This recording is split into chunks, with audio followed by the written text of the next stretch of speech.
गलत फैसला था आपका इंडिपेंडेंट कैंडिडेट जी बनने का मेरा फैसला, आपको पता है ना, एक मेरा अरमान थी वो कि एक बार, नाम लाने की? हाँ नाम, पॉपुलैरिटी के लिए, पॉपुलैरिटी के लिए। तो आपको पहले से पता था कि आप हारने वाले हैं? हाँ हाँ हाँ, पहले से मुझे उम्मीद था, लेकिन इतनी तो उम्मीद थी कि मुझे, जब मेरे ख़ानदान वाले अलग हुए, मेरी बेटी, मेरे अब्दुल रहमान बेटे, हलीमा मेरी बेटी, मेरी मम्मी जो नौत पर 3 साल के हैं, वो भी है ना कांग्रेस के ज़माने से फॉलोअर है, मेरी मम्मी भी, और मेरे बहनें हैं, मेरे जीजा जी हैं, सब एक हो गए। होने के बाद मेरा जितना भी वोट परसेंटेज था सारा मेरा ख़त्म हो गया। तो आप तो उसके बाद आपने सरेंडर करना चाहा, सरेंडर, कांग्रेस को डायरेक्टली सपोर्ट करे? हाँ इनडायरेक्टली सब, जब ख़ानदान पूरा चला गया तो पूरे वोट मेरे जितने भी ये सारी फैमिली आपके खिलाफ खले खला, आपको एहसास हुआ कि हाँ आपने गलत फैसला भाई गलत फैसला लिया, गलत फैसला लिया।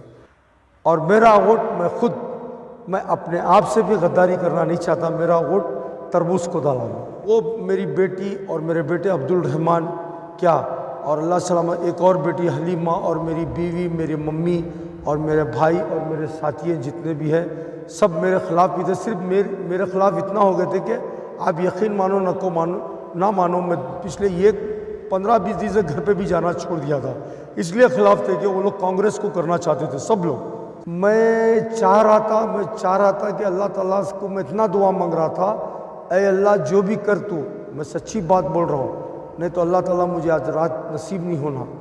अपने ख़ुद में मुझे शर्मिंदगी होती थी, अगर मैं गलत हूँ तो अल्लाह तू मुझे है ना इस गलत रास्ते से हटा दे परवरदिगार। कल जो है कर्नाटक के इलेक्शन का रिजल्ट आया है, इस रिजल्ट को लेकर जो है काफ़ी कर्नाटक की आवाम मुतमईन नज़र आ रही है, तो आप इस रिजल्ट को किस नज़रिए से देखते हैं?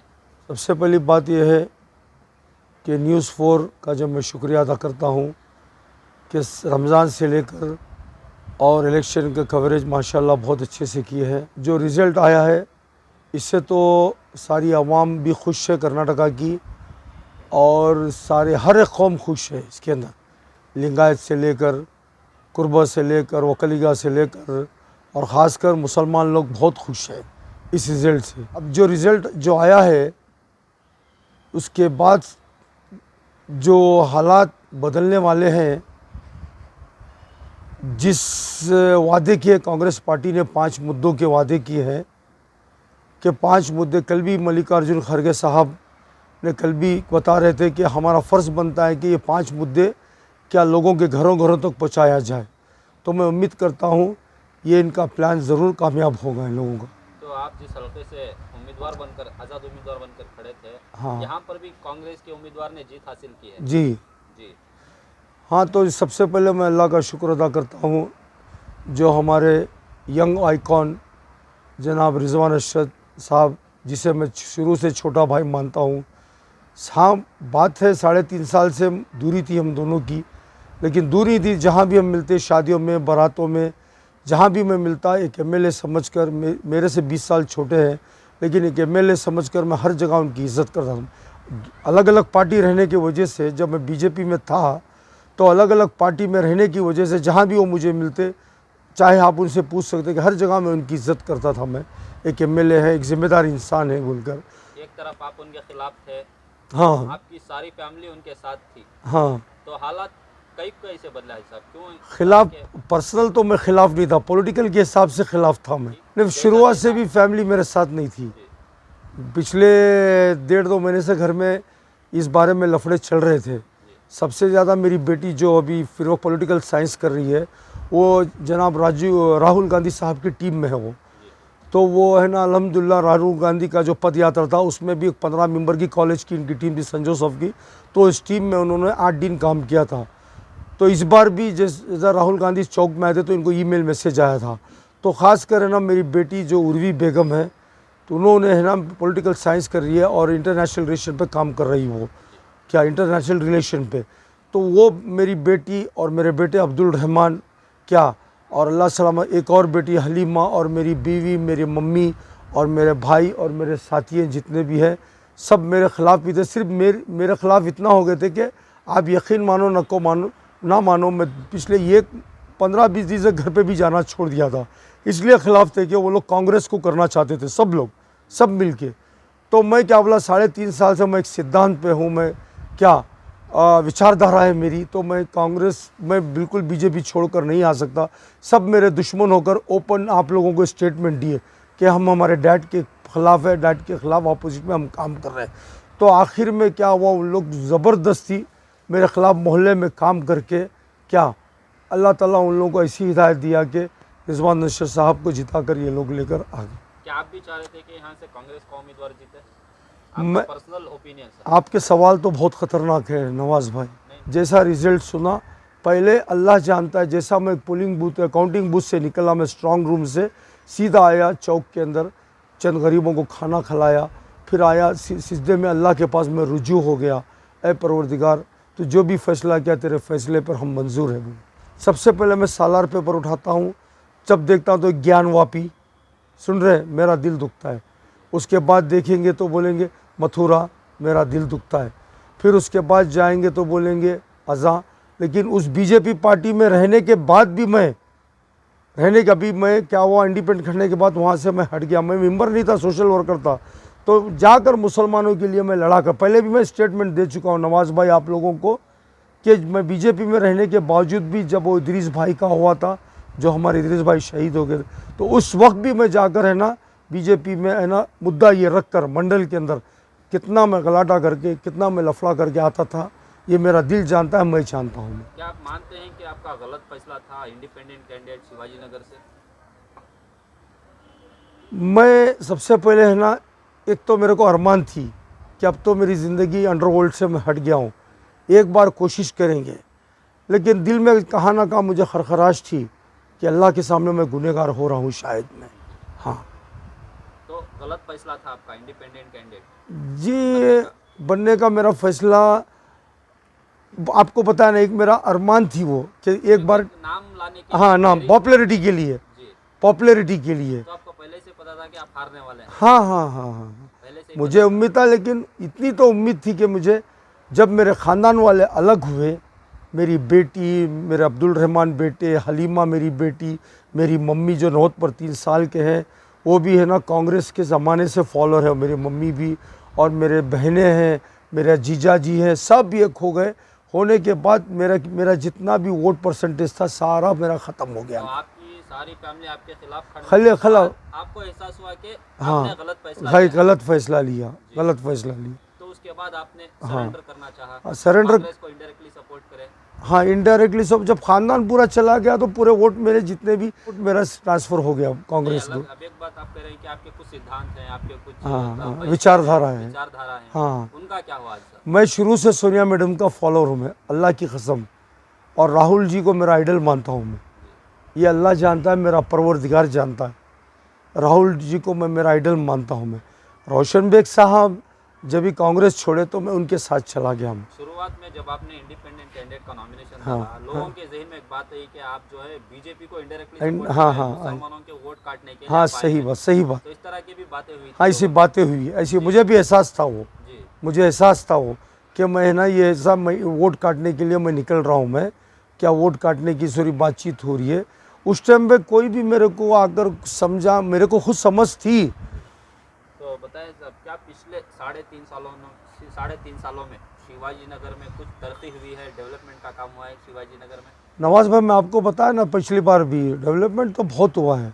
3.5 साल में झूठ नहीं हुआ। पिछले मेरे जितने भी रिकॉर्डिंग है देखो आप प्रेस मीट में, डेवलपमेंट नहीं हुआ बोल रहा हूँ मैं, डेवलपमेंट हुआ है। सेटिस्फेक्शन नहीं थे यहाँ पर, कुछ एजुकेशन लेवल का प्रॉब्लम था, एजुकेशन का प्रॉब्लम था। तो इसीलिए मेरा मुद्दा यही था, एक एजुकेशन का, एक यूनिटी का, एक डेवलपमेंट का। डेवलपमेंट एक्सपीरियंस क्या रहा साहब? आप election as MLA candidate contest कर रहे थे, लोगों के दरमियान भी जा रहे थे, प्रचार भी किया, घूमे फिरे, पूरा हल्का आपने कवर किया।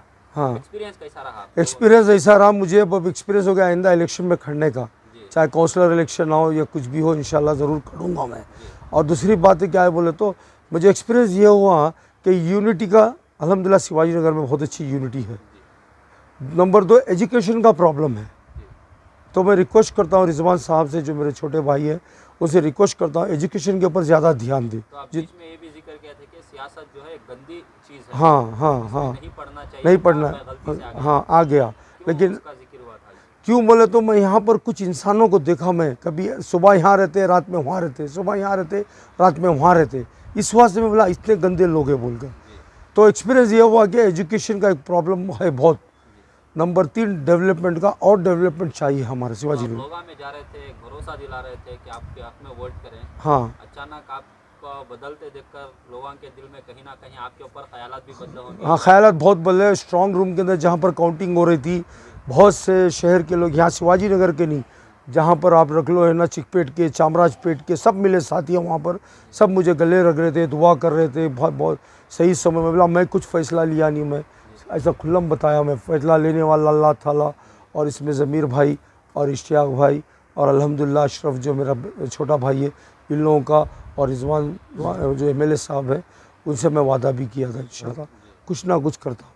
तो लोगों में ये भी बात आ रही है कि आने वाले दिनों में आप कांग्रेस पार्टी को भी ज्वाइन करने वाले नहीं, मैं ज्वाइन नहीं करूँगा, मैं सोशल वर्क करूँगा, मैं ज्वाइन नहीं करूँगा। किसी पॉलिटिकल पार्टी से आप नहीं नहीं नहीं नहीं, मैं नहीं करूँ। मैं अपना काम जो हिंदू मुस्लिम सोशल एक्टिविस्ट जो हमारी NGO है, वो काम मैं जारी रखूँगा। तो पहले जिस तरह बीजेपी में रहकर मुसलमानों के मसलों को उठाते थे, हाँ। अभी किसी पॉलिटिकल पार्टी से नहीं जुड़ेंगे हाँ। तो मसले कैसे उठाएंगे, कैसे मैं जैसा करूँगा, मैं जैसा अभी कर्नाटक आरक्षण विधि के है और दूसरे कितने NGOs है, वैसा मैं अपना काम करूँगा। मैं गरीबों के लिए, ज़रूरतमंदों के लिए इंशाल्लाह छोड़ूंगा नहीं मैं, वो मेरी आखिरी सांस तक। वो कांग्रेस पार्टी और मेरे छोटे भाई रिजवान अरशद साहब को मैं इल्तिजा करता हूँ, रिक्वेस्ट करता हूँ कि इन 5 मुद्दों को किसी ना किसी घरों घरों तक पहुँचाया करे, नहीं तो फिर 2018 में जो 2018 में कैसी परेशानी आई थी कांग्रेस को, वैसी फिर 5 साल के बाद परेशानी आने देर नहीं लगती। और एक भी डिमांड आ रही है कि इस बार जो है कांग्रेस सरकार में एक मुस्लिम को जो है डिप्टी CM बनाए। ज़रूर ज़रूर।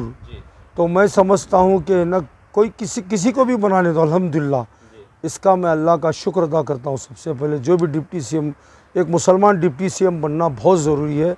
जिस तरह आंध्रा में, तेलंगाना में बनाया गया है, उस तरह है ना, यहाँ पर 3 डिप्टी CMs में एक मुसलमान को बनाना बहुत ज़रूरी है। ये सारे मुसलमान एक होकर जो है हाँ, कांग्रेस को ये तो जिताने मैं में बड़ा सबसे रोल बड़ी रहा है। बात बोल रहा हूँ।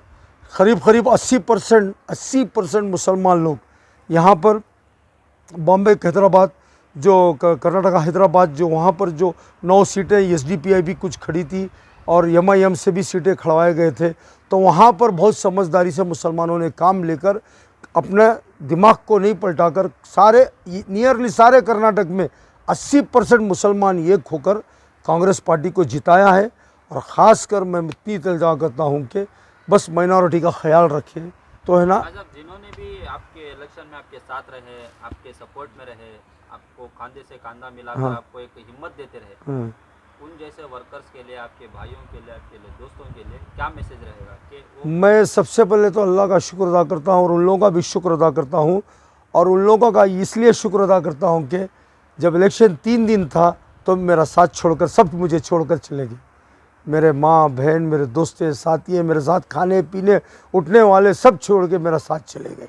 वहाँ पर मुझे बहुत दुख हुआ, बहुत, मैं अकेला हो गया था, एकदम अकेला छोड़ दिए मुझे, ऐसा अकेला छोड़ दिए।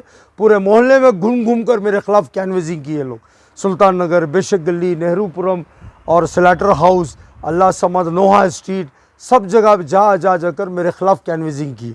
तो सब लोगों को पता चल गया कि खुद तनवीर है ना ऐसा बोल के भेजा, लेकिन अल्लाह जानता है क्या हक़ है क्या ना हक़ है, अल्लाह जानता है। शिवाजी नगर के आवाम के लिए क्या मैसेज है कि आप फिर से आएंगे इलेक्शन लड़ने के लिए? इंशाअल्लाह मैं अभी तो मैं ग्राउंड लेवल से देख दिया हूँ कि इलेक्शन क्या चीज़ है, और आवाम के मुद्दे लेकर जहाँ भी शिवाजी नगर की आवाम को कुछ ना कुछ थोड़ा सा भी फ़र्क पड़ा तो मैं ज़रूर रोड पे भी बैठूँगा और इंशाअल्लाह मेरी जान भी दूंगा मैं। और आवाम का भी शुक्रिया अदा करता हूँ। आपने भी वोट किया आज सर इस बार, जी, आपका वोट किसके हक में हुआ? मेरा वोट सुनो, मैं सबसे पहले मेरे घर वालों का अभी तक पूछा नहीं मैं, और मेरा वोट मैं अपने आप से भी गद्दारी करना नहीं चाहता। मेरा वोट तरबूज को डाला मैं, एक तो वोट मिलने दो मुझे, मेरा ख़ुद का वोट मैं अल्लाह को हाजिर नाजिर करके बोल रहा हूँ मैं, मेरा ख़ुद का वोट मैं तरबूज को डाला। अभी चापलूसी करने के लिए मैं चाहा तो रिजवान भाई को बोल सकता था मैं, रिजवान भाई मैं हाथ को डाला बोल दी, लेकिन नहीं, मैं अल्लाह की नज़र में सच्चा होना चाहता हूँ मैं बस। तो आने वाले 5 सालों में आप रिजवान अरशद से काम लेंगे? हाँ लूँगा, मेरे MLA हैं वो। मेरे 3.5 साल जब मैं ना बीजेपी में सोशल वर्कर था तो तभी भी मैं उनसे काम लेता था, और इस बार भी मैं ज़रूर काम लूँगा मैं। अस्सलाम वालेकुम रहमतुल्लाहि व बरकातहू। जय हिंद, जय कर्नाटका।